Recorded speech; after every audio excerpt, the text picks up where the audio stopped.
These researchers have been on the go for days, looking for saigas across the vast grasslands of the Kazakh Steppe.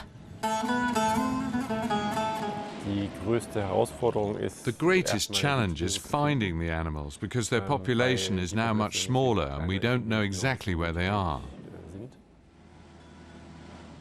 We sighted them when we took a count 2 weeks ago, but afterwards they went elsewhere and no one has seen them since then. The territory is just incredibly large.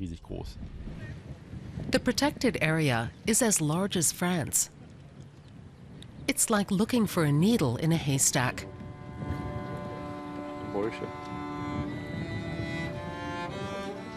After the mass die-off last year, the saiga antelope population was decimated.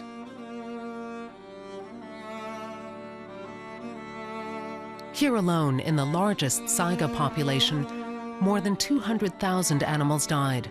90% were wiped out in a matter of days.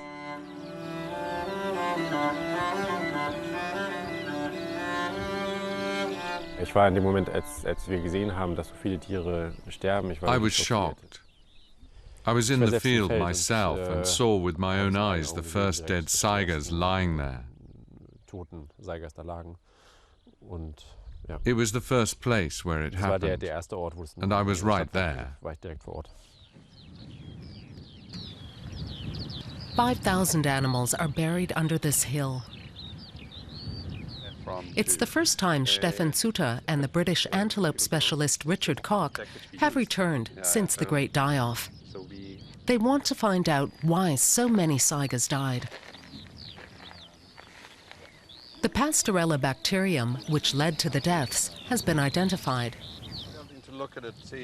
The researchers also know that before the die-off, there was a huge drop in temperature.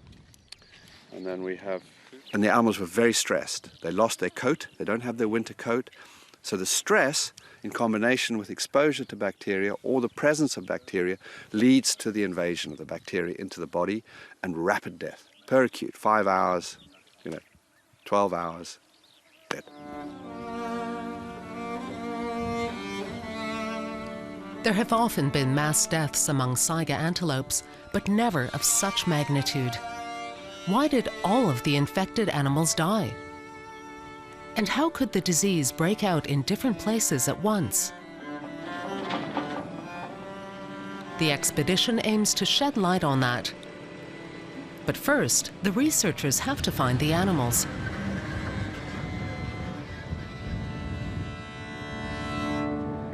Day 4 of the search, a meeting with rangers. They're supposed to lead the expedition to the saigas. But there's a problem. The only 2 animals with radio collars have separated from the herd.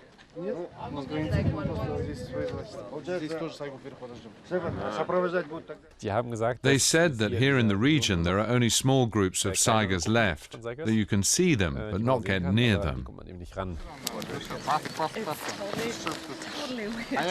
No saigas far and wide. Only mosquitoes are here, all the time and everywhere.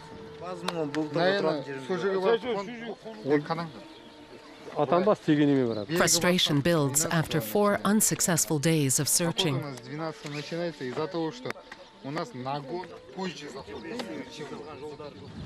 But then, the next morning, there's a glimmer of hope. There's some saiga footprints here, fresh. Fresh. You can see, they're here.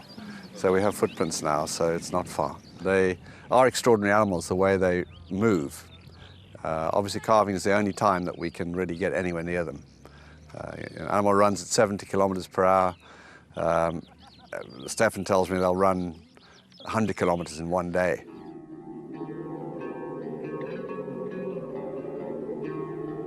The saiga footprints haven't helped. The search is increasingly becoming a test of patience. And time and again, new setbacks. It's rained too much recently. The fear is that the place where Stefan and Richard suspect the large herd might be is inaccessible. Another day without success. So we find a place to camp, erect our tents, and hope. The next day, something happens that no one had expected anymore.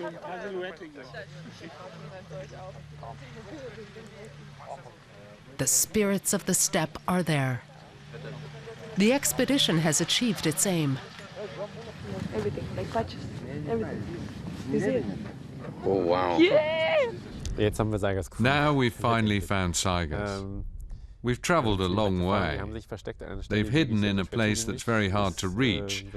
On our way, we've seen that there are now at least 2,000 saigas.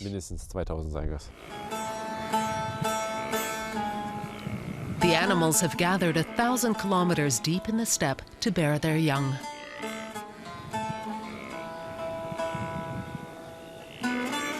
Most of the calves are already on their legs, and they're evidently doing well.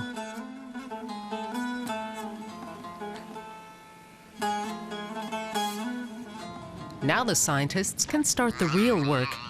That includes weighing and measuring the calves.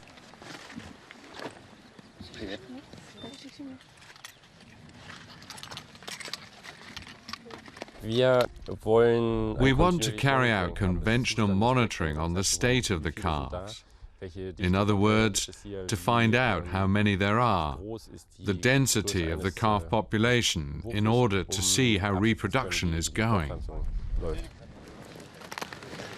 A tissue sample should show whether there are Pastorella bacteria in the calves' bodies. The usually harmless bacteria that became lethal pathogens last year, killing all the animals. Looks good. Okay. Basically, we're where we were 10 years ago, and these mass die-offs can happen again. To preserve this species, it's very important to understand just what happened and whether anything can be done to combat it.